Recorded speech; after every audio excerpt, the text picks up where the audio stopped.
Kuna kitu cha ajabu sana duniani. Kila siku, mamilioni ya watu wanaamka alfajiri, wanakimbizana, wanahangaika, wanajituma, lakini mwisho wa mwezi wanarudi pale pale walipoanzia. Wanaamka mapema, wanalala marehemu, lakini akaunti zao zinasalia tupu. Wanabidii, lakini hawana matokeo.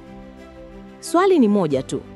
Kwa nini 97% ya watu duniani wanaishi maskini hata baada ya kujituma kwa nguvu zote? Leo nitakwambia ukweli mchungu, mambo ambayo mfumo wa dunia hautaki uyajue.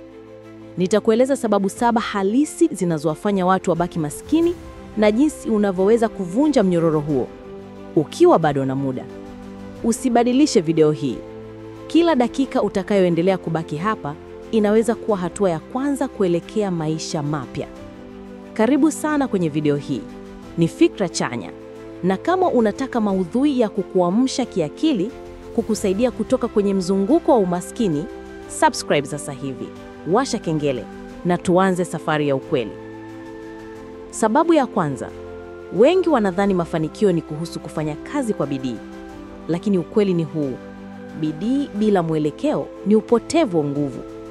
Mtu anaweza kutumia miaka 20 akifanya kazi kwa bidii, lakini kwenye njia isiyompeleka popote. Ni kama kukimbia kwenye treadmill. Unakimbia, unachoka, lakini hubadilishi mwelekeo. Dunia ya leo haihitaji watu wanaofanya kazi sana. Inahitaji watu wanaofanya kazi kwa akili, kwa mkakati na kwa maarifa mapya. Fikiri hivi, ukiweka bidii sawa, lakini kwenye mfumo unaolipa mara 10, utavuna matokeo tofauti kabisa.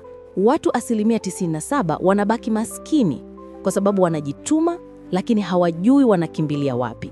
Hakuna dira, hakuna ramani. Wanatumikia ndoto za wengine bila kuunda zao. Sababu ya pili, wanauza muda, sio matokeo. Maskini huuza muda, tajiri huuza matokeo. Tofauti hii ndogo ndio inagawa dunia katika makundi mawili. Ukilipwa kwa saa, siku zako zimepangiwa thamani.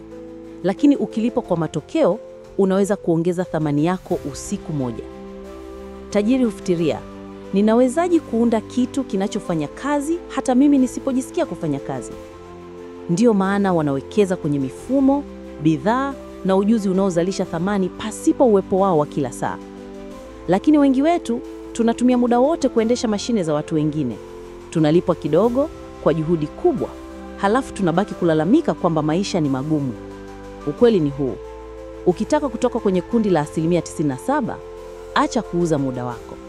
Anza kuuza matokeo yako. Anza kujenga kitu kinachoweza kufanya kazi bila wewe. Sababu ya tatu, hawawekezi katika akili na ujuzi mpya. Umaskini mkubwa sio ukosefu wa pesa, ni ukosefu wa ujuzi unaolipika. Dunia inabadilika kila miezi 6, lakini wengi bado wanatumia skills za miaka 10 iliyopita. Wanaendelea kusukuma gurudumu lililokwisha chakaa. Matajiri wanaboresha akili zao kila siku. Wanasoma, wanajifunza, wanaboresha fikra zao. Kila somo jipya ni silaha mpya. Kila kitabu kipya ni dirisha jipya la fursa. Wakati maskini wanasema elimu ni ghali, tajiri anasema kutojua ndicho kinachonigharimu zaidi. Swali ni moja, unatumia muda wako kujifunza nini? Mitandao ya kijamii inakupa kichehesho, lakini elimu inakupa mwelekeo. Investing ya akili ndio mali pekee ambayo haina ushuru wa serikali wala inflation.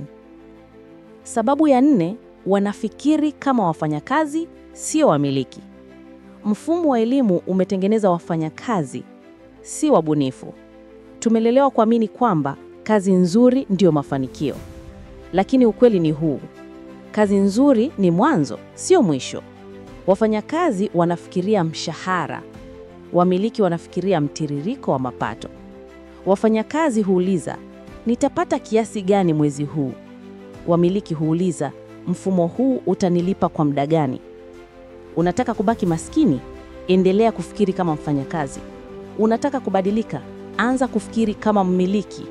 Hata kama huna kampuni bado, mmiliki anaanza akilini, si na ofisini. Sababu ya 5, hofu ya hatari ndogo. Hofu ni mlinzi wa umaskini. Watu 97% wanaogopa kujaribu, wanaongoja wakati muhimu ambao haujawahi kufika. Matajiri wanafanya hata wakiwa na hofu. Wamejifunza kwamba maumivu ya kukaa pale pale ni makubwa kuliko hofu ya kushindwa. Ukitaka kukua, lazima ukubali maumivu ya mabadiliko. Kila hatari ndogo ni darasa jipya. Kila kosa ni barua ya somo jipya. Hakuna mafanikio bila mapambano. Lakini wengi wanataka mafanikio bila mapambano. Ndiyo maana 97% wanabaki pale pale. Wanataka matokeo ya juu kwa bei ya chini. Sababu ya 6, wanatumia badala ya kujenga. Maskini hufikiri pesa ni ya kutumia. Tajiri hufikiri pesa ni ya kuzalisha. Kila mapato mapya yanakuwa nafasi ya kuwekeza, si na kusherekea. Wakati maskini anapandisha kiwango cha matumizi, tajiri anapandisha kiwango cha uwekezaji. Ndio maana mmoja anajikuta hana chochote, mwingine anaunda kitu kinachomlipa milele.